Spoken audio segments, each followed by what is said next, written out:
Saudaraku yang terkasih, saat ini kita bersama-sama memperingati Kamis Putih. Nah, sebelum kita bersama akan mendengarkan firman Tuhan, kita bersama berdoa. Tuhan, pada saat ini, di saat kami memperingati Hari Raya Kamis Putih,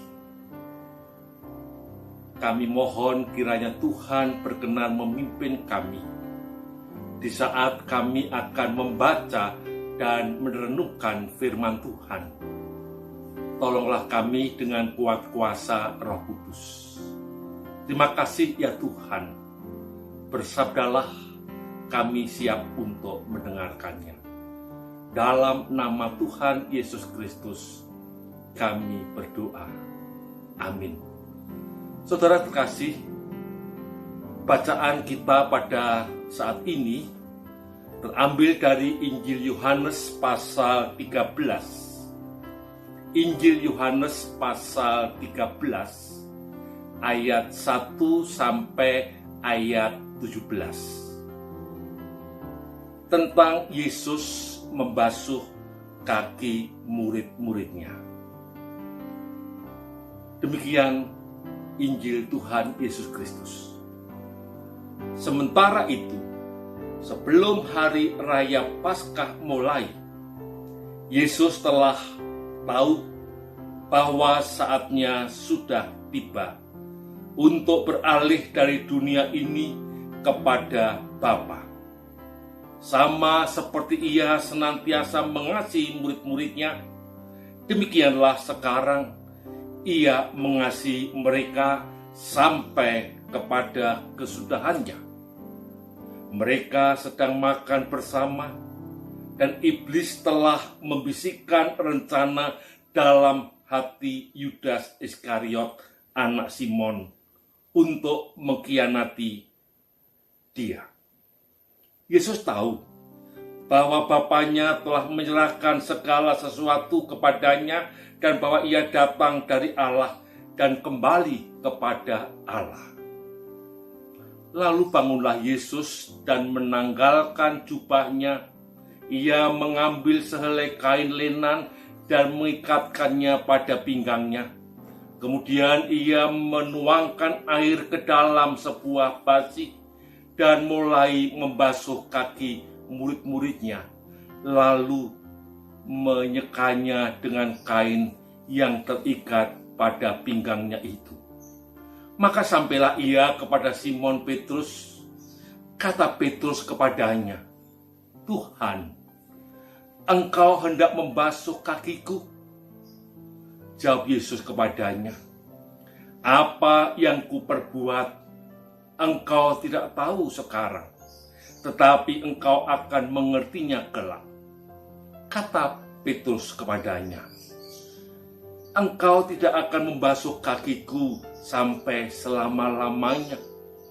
Jawab Yesus, "Jikalau aku tidak membasuh engkau, engkau tidak mendapat bagian dalam aku." Kata Simon Petrus kepadanya, "Tuhan, jangan hanya kakiku saja, tetapi juga tangan dan kepalaku." Kata Yesus kepadanya, "Barang siapa telah mandi, ia tidak usah membasuh diri lagi selain membasuh kakinya, karena ia sudah bersih seluruhnya. Juga kamu sudah bersih, hanya tidak semua. Sebab ia tahu siapa yang akan menyerahkan dia, karena itu ia berkata, tidak semua kamu bersih." Sesudah Ia membasuh kaki mereka, Ia mengenakan pakaiannya dan kembali ke tempatnya.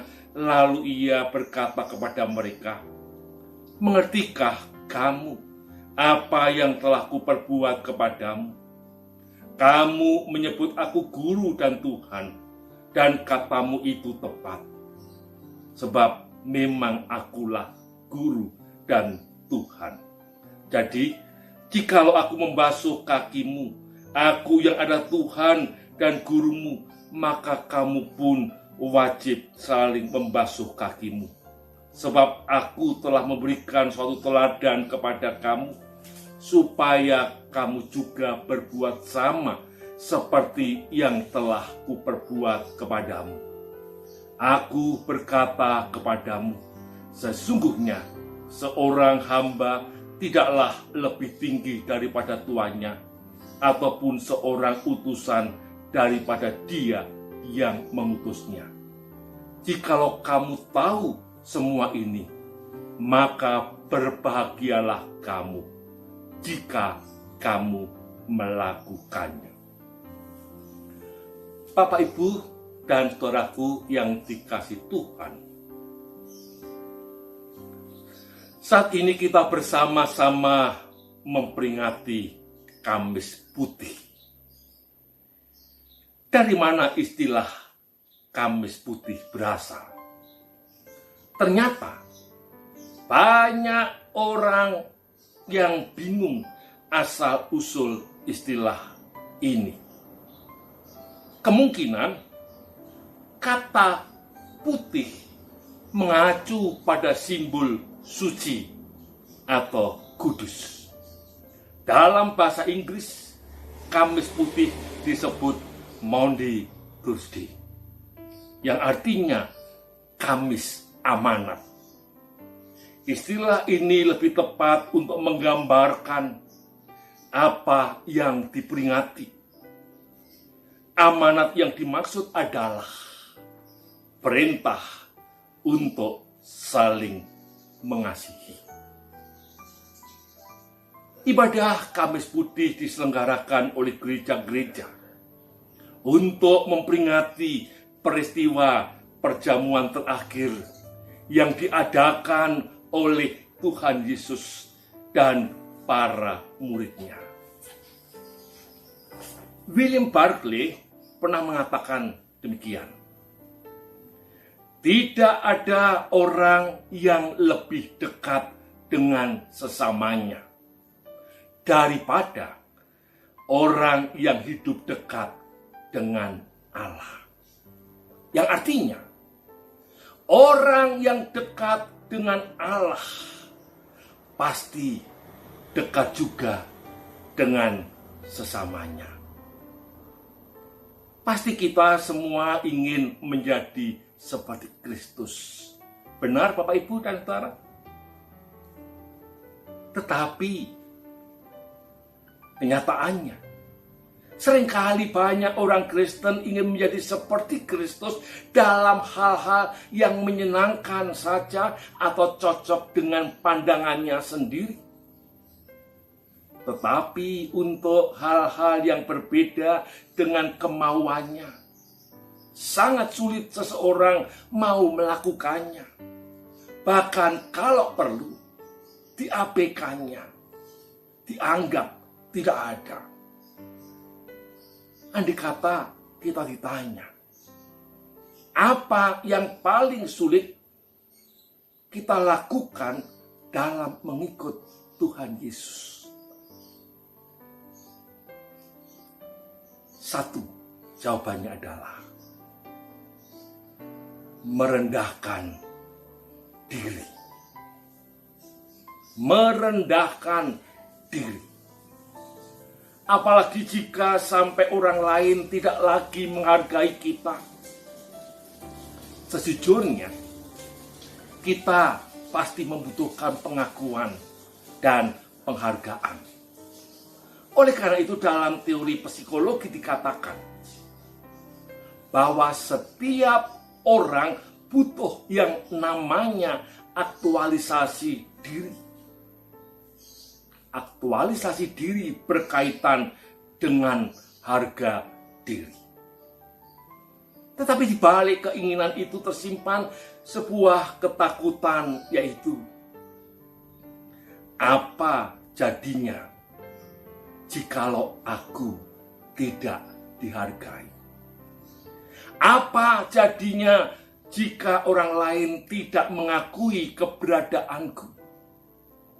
Oleh sebab itu, tidak heran apabila banyak orang akan berjuang melakukan untuk memperoleh pengakuan itu dengan berbagai cara seperti kekayaan, jabatan, pendidikan, prestasi, pengaruh atas orang lain, dan sebagainya.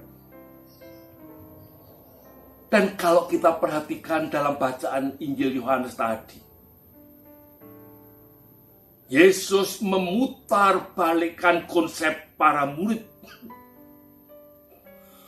dan juga kita semua tentang harga diri dan kebesaran. Melalui pembasuhan kaki, Yesus ingin meneguhkan perkataannya. Dalam Matius pasal 20 ayat 26 hingga 28 yang berbunyi, barang siapa ingin menjadi besar di antara kamu, hendaklah ia menjadi pelayan. Dan barang siapa ingin menjadi terkemuka di antara kamu, hendaklah ia menjadi hambamu. Anak manusia datang bukan untuk dilayani, melainkan untuk melayani dan untuk memberikan nyawanya menjadi tebusan bagi banyak orang. Dan apa yang terjadi pada peristiwa pembasuhan kaki dalam bacaan tadi? Reaksi Petrus yang merasa jengah atau tidak pantas dibasuh kakinya oleh sang guru memperlihatkan pekerjaan itu adalah sebuah pekerjaan yang rendah. Pekerjaan yang hanya pantas dilakukan oleh seorang budak. Tidak pernah ada tradisi manapun seorang guru membasuh kaki para muridnya. Yang ada adalah murid membasuh kaki sang guru. Jadi apa yang Yesus lakukan pada saat itu merupakan sebuah peristiwa yang mencengangkan, yang mengejutkan dan dramatis. Karena belum pernah ada yang melakukan sebelumnya. Di dalam Injil Yohanes 13 ayat 12, Tuhan Yesus berkata, mengertikah kamu apa yang telah kuperbuat kepadamu? Gelar yang diberikan para murid bahwa dia adalah Guru dan Tuhan dimaknai secara baru oleh Tuhan Yesus. Dalam hal ini gelar diri Yesus sebagai Guru dan Tuhan bukanlah suatu gelar untuk menunjukkan suatu kekuasaan duniawi yang dipakai untuk memerintah dan merasa berhak memperoleh perhatian dan atau pujian dari orang lain. Tetapi gelar diri Yesus sebagai Guru dan Tuhan dimaknai sebagai suatu gelar untuk mengungkapkan tindakan perendahan diri yang bersedia untuk melayani orang lain, walaupun yang dilayani ternyata tidak memberi penghargaan sebagaimana yang diharapkan, bahkan mereka kemudian justru mengkhianati gurunya. Bagi Yesus, harga diri dan kebesaran seseorang lebih terkait erat pada kemampuannya untuk bersikap rendah hati di hadapan Tuhan dan sesamanya. Aktualisasi diri terjadi ketika kita mampu melayani dengan sungguh-sungguh tanpa diembel-embeli ambisi untuk mengejar prestis atau harga diri. Sebab jika itu yang menjadi orientasi kehidupan dan pelayanan kita, maka kita akan kehilangan makna pelayanan itu sendiri, yang adalah untuk melayani Tuhan, yang bukti konkretnya kita lakukan kepada sesama kita. Kemuliaan bukan hak kita, tetapi itu adalah hak Tuhan. Bukankah kita ini hanya hamba yang patut menerima kemuliaan? Dan kemuliaan itu adalah hak Tuhan atas apa yang kita jalani dalam hidup ini. Dalam Injil Yohanes 13 ayat 13 sampai 15, Tuhan Yesus berkata, "Kamu menyebut aku guru dan Tuhan, dan katamu itu tepat. Sebab memang akulah guru dan Tuhan. Jadi jikalau aku membasuh kakimu, aku yang adalah Tuhan dan gurumu, maka kamu pun wajib saling membasuh kakimu.